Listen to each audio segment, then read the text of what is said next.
We play and call it work. Welcome, Wargamers, as we dive into the Celestial Vindicators, Stormhosts of the Stormcast Eternals. Before I begin, I want to point out that there is a battle report in the vault today demonstrating the Celestial Vindicators Stormhost rules in an Age of Sigmar game. So if you'd like to watch it, go ahead and click the link down below.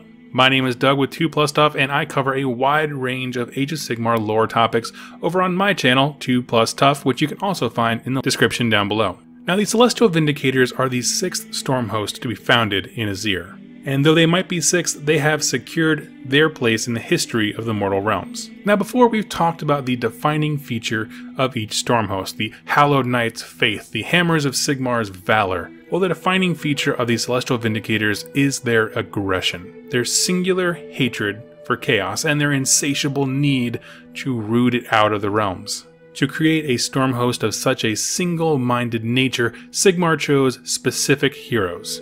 During the Age of Chaos, there were many valiant last stands, where forces of chaos were flooding over bastions of order, and there was just no hope, but they fought on regardless. Not all of these defenders were the first to battle and the first to defend their kin. Others had watched everything get taken away from them before they laid down their lives in battle. And in that last moment, that desperation, that brokenness, they called upon the gods for aid. Now, they didn't call for salvation, to be saved and rescued from this evil, but they wanted the power to retaliate.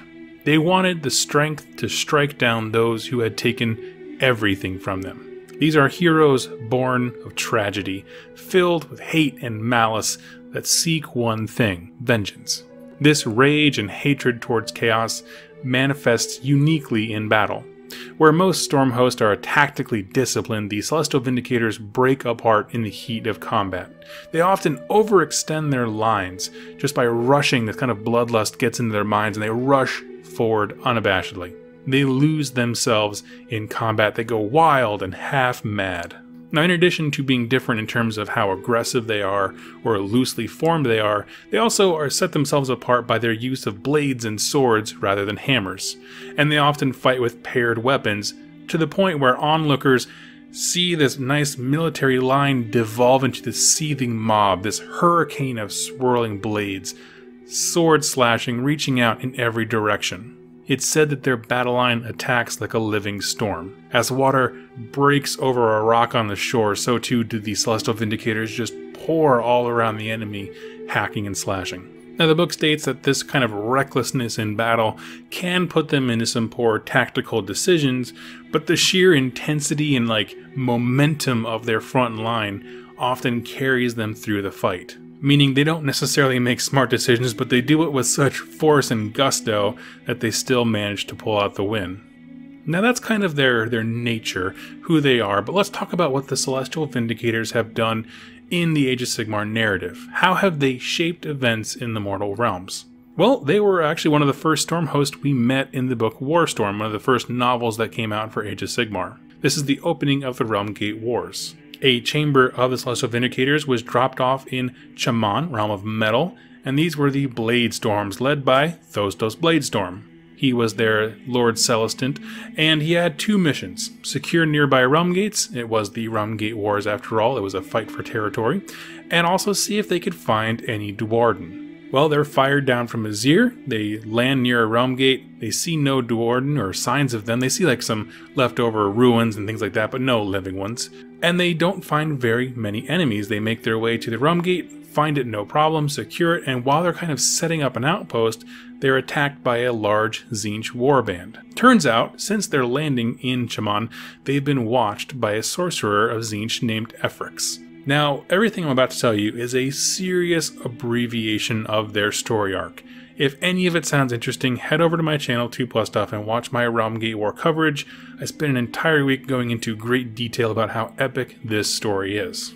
Efrix has a fortress made of metal skulls nearby. This is important. And has a strange power contained within that fortress. He's hoping to use this power source as part of a grand ritual to control the Realm of Metal. Basically, he wants to put off one grand ritual that points every realm gate in the entire realm towards Tzeentch's place in the Realm of Chaos. Thereby, Tzeentch would just instantly, overnight, control the Realm of Metal. But he needs power to do it. It's a lot of energy required to make this spell happen, and the power source that he has locked away in his fortress just isn't enough. He needs more juice. So he sees the Stormcast Eternals arcing on lightning, and he gets an idea. He's going to use the power within them as sort of like a jump start to his spell. So he gets a warband, he has a whole bunch of Chaos Warriors underneath him, leads a charge, and kind of lures the Stormcast to his fortress. This is when they attack them at the Realm Gate. And as these Stormcasts are moving towards this strange metal fortress, we're learning something very interesting about it. It's a giant magnet that draws in all power and magic around it. It feeds into a battery, which will be used for the ritual. And it kind of works. At least the luring part does. The Celestial Vindicators show up and there's a really epic fight that ensues. It's actually one of my favorite fights in the entire Realm Gate War campaign. Because as magic is going off, people are dying, and instead of arcing back to Azir, their souls are arcing straight into these weird metal walls on this fortress. And they realize very slowly they're in a trap. All of their energy is being sucked into this weird power source they don't quite understand, rather than going back to Azir. And there's this really great fight scene. They're fighting sorcerers and chaos warriors and knights and all these great things, until the floodgates open up and a Mutalith vortex beast comes romping in. Now, if you don't know his rules, you should really go check them out. They represent his story arc very well, but the Mutalith vortex beast has this aura around him where change magic just pours out of him. And this is completely random. Effects can be good or bad. Most of the time they're bad. You see some Stormcasts get evaporated, some get turned into animals. At one point, Thostos Bladestorm, the Lord Celestant of the Chamber himself, gets hit with a wave of magic, and it's so random that it gives him a blessing. It actually turns his skin into living metal, living Sigmarite to be exact. So instead of being nuked, he basically turns into the Thing from Fantastic Four made of metal, hammers away, gets his way to Efrix, the Sorcerer Lord.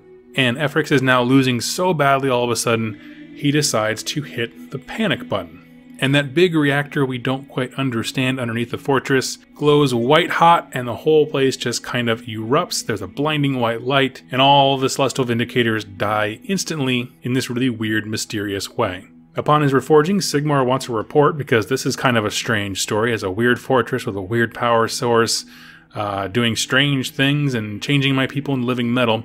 And as Thostos is relaying all this to Sigmar, he realizes what's happened is that his long-lost hammer, Galmaraz, which has been lost to him from the ages, was captured somehow in this Chaos Fortress, and it was the living battery that Efrix was trying to use to close all the realm gates. So even though they were completely defeated and wiped out, the Celestial Vindicators accidentally stumbled onto the most important artifact in the Realm Gate Wars, and thereby changed the direction of the war. To abbreviate the rest of the story, they go back, find the fortress is gone. Apparently that nuking panic button that he hit actually teleported it, and the Stormcast just didn't go with him. That's why they all died. And fortress moved to a little island up in the sky. They fight their way up there, reclaim the hammer. Later on, they assist in closing the Allgate in the campaign book Allgates, leading to Chaman. Now, they actually fail in this. The Celestial Vindicators have been triumphant in pretty much everything they've tried to do up to this point, but when it comes to the Allgate, they're there, ready to close it, and then Archaon himself shows up and goes head-to-head with Thostos. And while this might seem like it's setting up to be this epic fight between two enigmatic leaders, the truth of the matter is Archaon stuffs this guy into a locker, beats him very easily, and as his soul is arcing up to Azir, Dorgar, his steed, the three-headed monster he rides, eats it. So now Thostos is dead. The Bladestorms have lost their Celestant and are defeated to the man at that battle. So when you put all the Realm Gate War books together, you have a war-changing win that just changed the course of everything by retrieving Galmaraz, and also a pretty devastating defeat. And the whole time, some really epic and great-looking battles along the way. So why are the Celestial Vindicators so fascinating? Well, what we have is a close-knit brotherhood of extremely dangerous swordsmen, united by an insatiable hatred for chaos. And this rage and fervor can put them into some really bad positions, because the army can become a disorganized mob very easily. I think that kind of bloodlust and singular focus can really make this Stormhost stand out from others. having a battlefront fall apart into madness is a huge contrast to the highly disciplined ranks of the Hammers of Sigmar or the Hallowed Knights. But it has its place, because that rage and aggression can be used to intimidate the enemy and even other Order forces. And it's that contrast that separates them from other Stormhosts, like I said, because it's not just that they win battles against Chaos, but how they win that makes them unique. Also of note, they are the most Khorne-like of the Stormhosts. There's even a blurb in the Battle Tome of the Celestial Vindicators section that after a fight, this particular Celestial Vindicator goes into a frenzy, loses control to the bloodlust, and then kind of snaps out of it and has this weird moment of calm afterwards. And it's very reminiscent of the language used to describe Khorne berserkers from 40k. They lose control, they fall into a rage, and there's this fleeting calm afterwards that's somehow temporarily satiated, but then it goes right back to being that rage. And reforgings only solidify this. We talked briefly about the reforging effects on other Stormhosts. There's not really much information given about these Celestial Vindicators other than it makes them more angry, more aggressive, more single-minded when it comes to battle, more disorganized and reckless. And while they don't have the same kind of existential crisis about like becoming the evil we fight as other Stormhosts, there's just something interesting about a good guy unit that's described as a single-minded hurricane of blades and a wrecking ball that's living, that just has that similar appeal to like the Daughters of Cain, where you're good guys with an asterisk, and that asterisk is you don't act like good guys on the battlefield. So between their cool origins, their massive impact in the Rumgate Wars, like the actual war-changing aspects of it, their stunning color scheme, unique fighting style, and this kind of uncommon bloodlust, the Celestial Vindicators are a fascinating Stormhost.